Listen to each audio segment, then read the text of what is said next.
My mother was very scared, and she didn't like it, admits the world's first officially recognized cyborg. Speaking about the antenna implanted in the back of his skull. Neil Harbison's antenna, implanted in 2004 and dubbed the cyborg, is considered part of his skeleton and appears in his official UK passport photograph. The Passport Authority initially refused to allow the photo, but eventually accepted it after conceding that Neil was officially part human, part technology. Neil was born with a rare form of color blindness, rendering him unable to perceive any colors other than black and white. His cyborg is a flexible antenna with a fiber optic sensor at the tip, which allows him to hear color via bone conduction, as it converts light waves into sound waves and transmits them as audible vibrations into his skull. It is also Wi-Fi and Bluetooth enabled, allowing Neil to receive images, videos, music, or phone calls directly into his head from external devices such as mobile phones or satellites.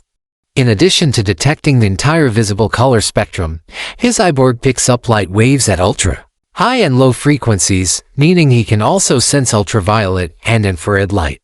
The color red creates low notes, whilst purple, at the other end of the spectrum, creates high notes.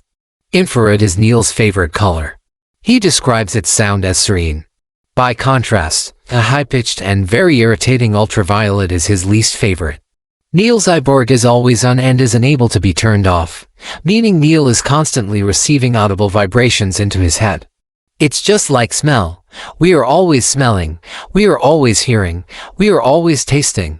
So, I am always sensing color as well, he explained. The only way to stop it is to cover the sensor, which Neil likens to blocking your nose or closing your eyes.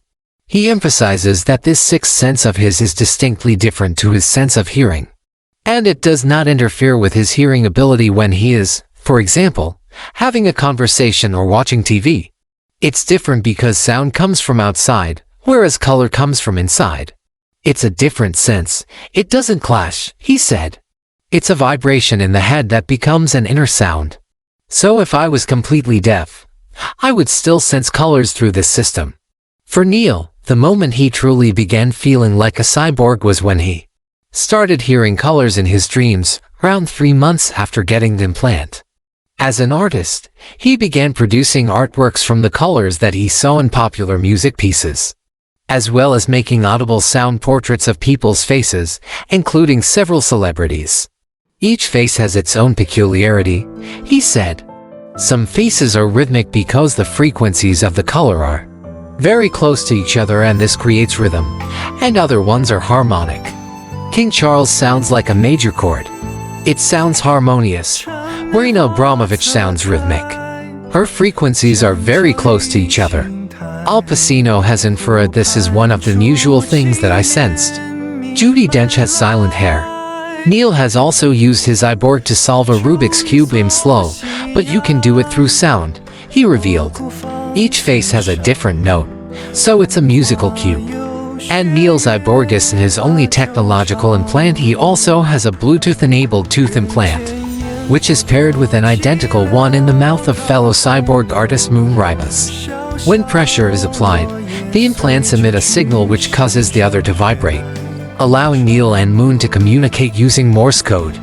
Neil also has an implant in his knee which senses north, like a compass. When you face north, you feel this subtle pressure in the knee, he explained. The project he's currently working on is perhaps his most ambitious to date, involving manipulating the sense of time passing. It's this point of heat that takes 24 hours to go around the head and it allows you to sense the rotation of the planet, Neil explained. Then when the brain gets used to it, someone will be able to change the speed of the rotation. And then this will be used to test if we can change the perception of time. So if you want a situation to last longer or last less, you can change the speed, and this should alter your perception of time. Neil created a prototype in 2020, however, it had to be scrapped and reworked as it was burning his head. He aims to have a fully functional version completed in early 2024. The Cyborg Foundation and Transpecies Society. As the world's first cyborg, Neil co-founded the Cyborg Foundation in 2010, which he describes as a platform to help people become cyborgs. He said, "We put people in contact so that they can start teams to create new organs, and we also defend cyborgs as a cultural group. We also defend cyborg rights, which is the right, for example, to be free to decide which organs or sensors you want to have. So, it's morphological freedom. Defending the right that these implants should be considered organs and not devices. Removing the hurdles to becoming a cyborg is one of Neil's main goals. In most countries, including Spain, where Neil lives, cyborg surgeries must be approved by a bioethical committee before they can be performed, and Neil says that most bioethical committees don't approve them because they are deemed unnecessary. It's hard to find bioethical committees that will accept these surgeries. So most of these surgeries have been done by anonymous doctors, he revealed. Neil believes that everyone should be free to have any type of implant they desire, as long as it doesn't cause harm to others. The Cyborg Foundation has received numerous inquiries from people interested in becoming a cyborg. And Neil says around 10 people so far have gone through with it. This includes Paul Lombardi, who has an implant connected to his heart which allows his heartbeat to be altered remotely.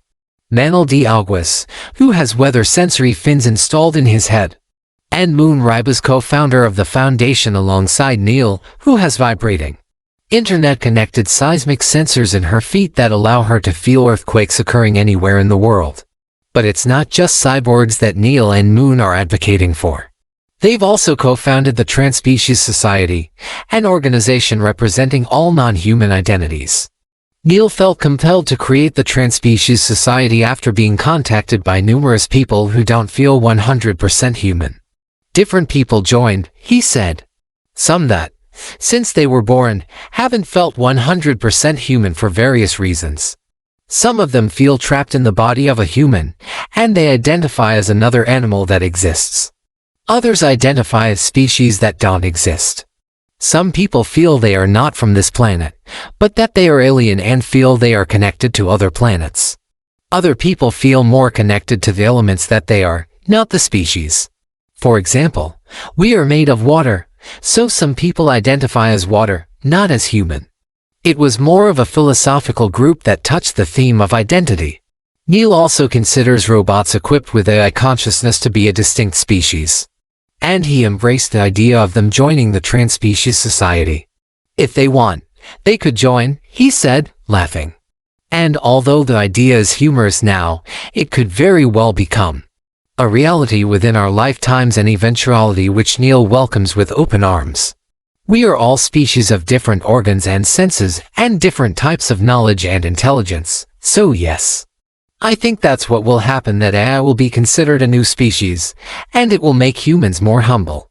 It will be good for humans because humans think they are the most intelligent species. Most humans think that we are the best, but then if suddenly there is a species that is better than us, it will be good, I think. To make us feel that there's someone that knows more than us. It will connect us to other species much more, so I don't fear AI. It will be interesting to see how they will deal with us.